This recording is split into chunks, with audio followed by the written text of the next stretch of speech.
ನಮಸ್ಕಾರ ವೀಕ್ಷಕರೇ, ಇಂದಿನ ಈ ಸಂಚಿಕೆಯಲ್ಲಿ ಒಂದು ಸುಲಭ ರೀತಿಯಲ್ಲಿ ಶಕ್ತಿಶಾಲಿಯಾದಂತಹ ಒಂದು ವಶೀಕರಣ ತಂತ್ರವನ್ನು ಹೇಗೆ ಮಾಡುದು ಅಂತ ನೋಡ್ಕೊಂಬರೋಣ. ಅದಕ್ಕೂ ಮುನ್ನ ನೀವಿನ್ನು ನಮ್ಮ ಚಾನಲ್ ಅನ್ನು ಸಬ್ಸ್ಕ್ರೈಬ್ ಮಾಡಿಲ್ಲ ಅಂದ್ರೆ ಈ ಕೂಡಲೇ ಸಬ್ಸ್ಕ್ರೈಬ್ ಮಾಡ್ಕೊಳ್ಳಿ. ಹಾಗೆ ನಿಮ್ಮ ಜೀವನದಲ್ಲಿ ಯಾವುದೇ ರೀತಿಯ ಸಮಸ್ಯೆ ಇದ್ರೂ ಕೂಡ ಸ್ಕ್ರೀನ್ ಮೇಲೆ ಕಾಣುತ್ತಿರುವ ಗುರುಗಳ ನಂಬರ್ಗೆ ಕರೆ ಮಾಡಿ. ಶೀಘ್ರದಲ್ಲಿ ಶತಸಿದ್ಧ ಶಾಶ್ವತ ಪರಿಹಾರ ಮಾಡಿಕೊಡಲಾಗ್ತದೆ. ಮೊದಲಿಗೆ ಒಂದು ಹಾಳೆಯಲ್ಲಿ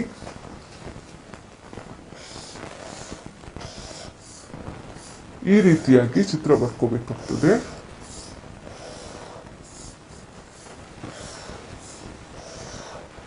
ಈ ರೀತಿಯಾಗಿ ಚಿತ್ರ ಬರ್ಕೊಳ್ಳಿ ವೀಕ್ಷಕರೇ.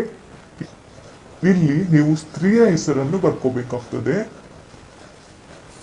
ಇಲ್ಲಿ 56, 38, 44, 69, 78, 86.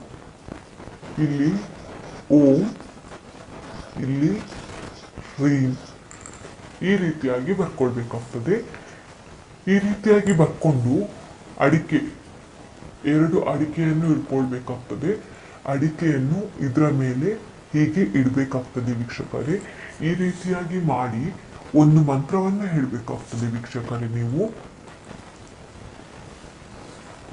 ಓಂ ನಮಃ ಕಟವಿಕಟ ಘೋರ ರೂಪಿಣಿ ಸ್ವಾಹ. ಓಂ ನಮಃ ಕಟವಿಕಟ ಘೋರ ರೂಪಿಣಿ ಸ್ವಾಹ. ಓಂ ನಮಃ ಕಟವಿಕಟ ಘೋರ ರೂಪಿಣಿ ಸ್ವಾಹ. ಈ ಮಂತ್ರವನ್ನು ಮೊದಲಿಗೆ 3 ಬಾರಿ ಹೇಳಬೇಕಾಗ್ತದೆ. ತದನಂತರ ನೀವು ಅಡಿಕೆಯ ಮೇಲೆ ಕರ್ಪೂರವನ್ನು ಹೀಗೆ ಇಟ್ಕೊಳ್ಬೇಕಾಗ್ತದೆ ವೀಕ್ಷಕರೇ. ಈ ರೀತಿಯಾಗಿ ಇಟ್ಕೊಂಡ ನಂತರ ದೀಪ ಹಚ್ಚಬೇಕಾಗ್ತದೆ. ಅಡಿಕೆಯ ಮೇಲೆ ನೀವು ದೀಪ ಹಚ್ಚಬೇಕಾಗ್ತದೆ.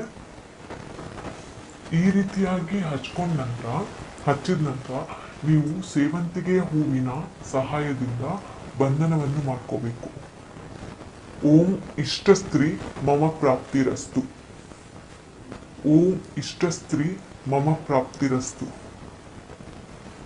ಓಂ ಇಷ್ಟ ಸ್ತ್ರೀ ಮಮ ಪ್ರಾಪ್ತಿರಸ್ತು. ಈ ರೀತಿಯಾಗಿ ನೀವು ಮಂತ್ರವನ್ನು 9 ಬಾರಿ ಹೇಳಬೇಕಾಗ್ತದೆ. 3 ಬಾರಿ ಹೂವನ್ನು ಸುತ್ತ ಸಮರ್ಪಿಸಿ ತದನಂತರ 6 ಬಾರಿ ನೀವು ಮಂತ್ರವನ್ನು ಪುನಃ ಹೇಳಬೇಕಾಗ್ತದೆ. ಈ ರೀತಿಯಾಗಿ ಹೇಳಿದ ನಂತರ ನೀವು ಒಂದು ಹಣತೆ ಸಹಾಯದಿಂದ ಇದನ್ನು ಮುಚ್ಚಬೇಕು. ಈ ರೀತಿಯಾಗಿ ಮುಚ್ಚಿ ಹೀಗೆ ಇಡಬೇಕಾಗ್ತದೆ.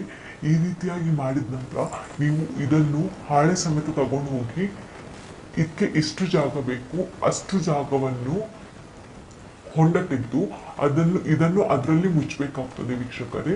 ಈ ರೀತಿಯಾಗಿ ಮಾಡಿದ ಕೇವಲ 3 ಗಂಟೆಯಲ್ಲಿ ನೀವು ಯಾವ ಸ್ತ್ರೀಯನ್ನು ನಿಮ್ಮ ವಶವನ್ನಾಗಿ ಮಾಡ್ಕೋಬೇಕು ಅಂತ ಅನ್ಕೊಂಡಿರ್ತೀರಾ ಅವರು ನಿಮ್ಮ ವಶ ಆಗೋದು ನಿಮ್ಗೆ ಕಾಣ್ಲಿಕ್ಕೆ ಸಿಗ್ತದೆ ವೀಕ್ಷಕರೇ.